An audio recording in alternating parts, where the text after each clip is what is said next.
right now, I should get straight to the point and tell you that that night, in Awan Makkah, if you'd have heard a pin drop,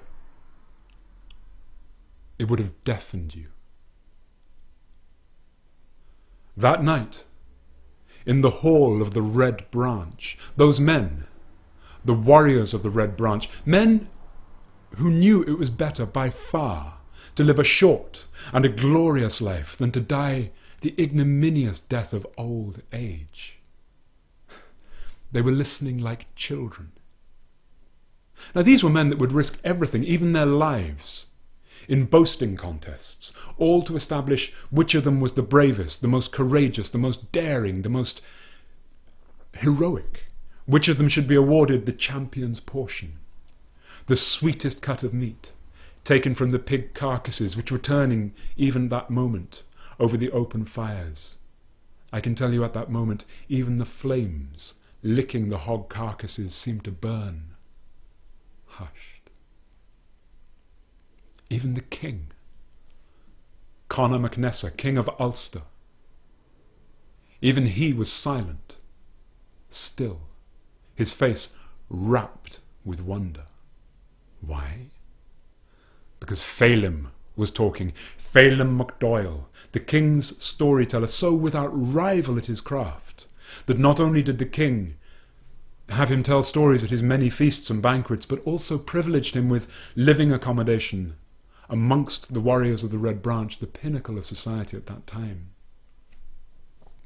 Now all of that week, Phelim had been telling stories from the epic cycle of Fionn McCool and his leadership of the Fianna, that mighty war band. Well, the warriors knew these stories.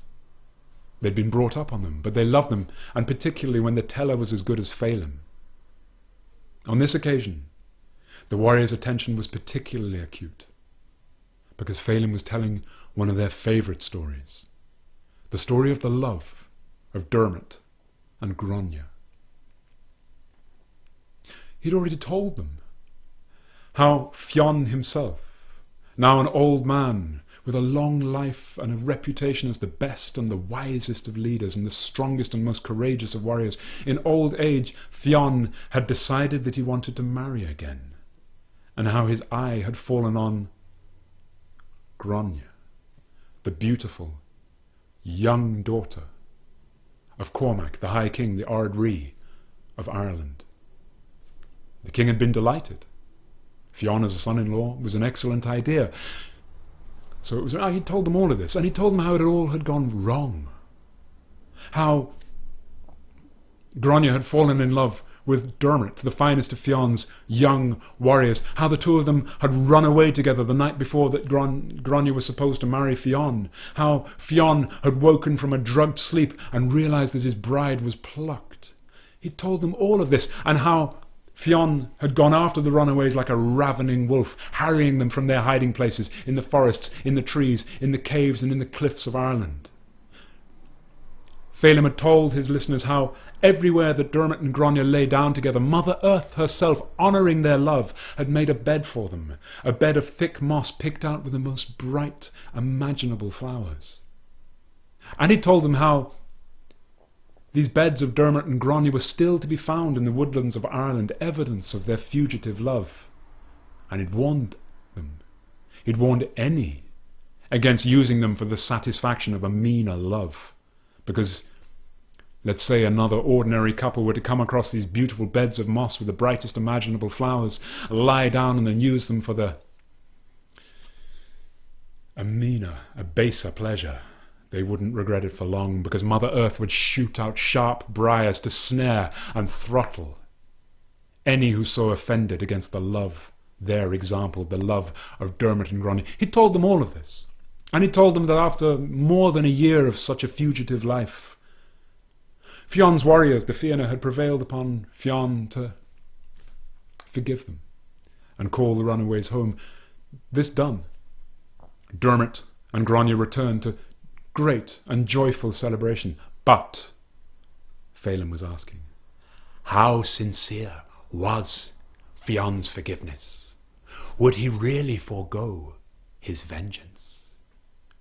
Well, Phelim was just getting to this last and darkest twist in the tale when a messenger burst in, broke the spell completely. That whole invisible world that hung quivering between teller and listener just disappeared, destroyed in that moment. The messenger burst in. His news was important, was exciting. His news was that Phelim's wife had been safely delivered of her baby, a girl. Well, the warriors had been about to rise up in fury at having their story interrupted, found that fury transformed in that instant into joy, a joy of equal force. And now little Phelim found himself surrounded by enormous men, pounding his back, shaking his hand, embracing him, hugging him, almost fighting each other to be the next and the best in congratulation. The king, King Connor, as a gesture of royal congratulation, asked his druid, Cothfa, to forecast the girl's future. The druid rose from his seat, and the rising of the druid and a rustling of robes quietened the warriors.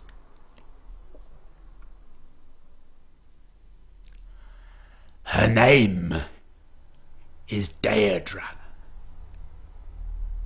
and she will grow so beautiful as will give beauty itself a new name.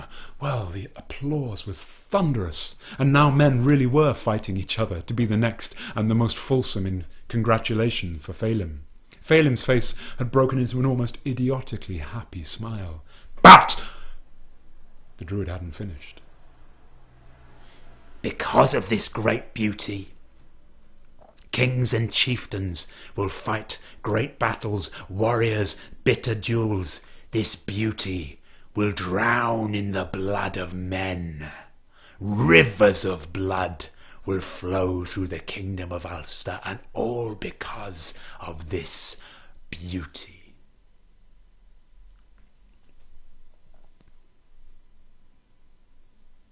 The silence was deafening. It was broken eventually by first one voice, but picked up and echoed by others until it became a roaring hubbub of voices. It's obvious, Your Majesty. Kill her now. Yes, kill her. Put her to death. Spare us this hardship. Yes, kill her. Kill her. Kill her now. Kill her. We'll do it. We'll do it. Where is she? The king silenced the warriors with a gesture of his hand and spoke, announcing that he would do no such thing. He would not kill that child. Instead, in order that this great beauty could be not a curse but a blessing to the kingdom of Ulster, he would have her taken away this very night. He would have her raised in secret in a secluded place by his own nursemaid, Lavachan. And when she came of age, he would marry her himself, thus making her Queen of Ulster. Well, the warriors congratulated the king on his wisdom, on his mercy, and fell back to congratulating Phelim, who now was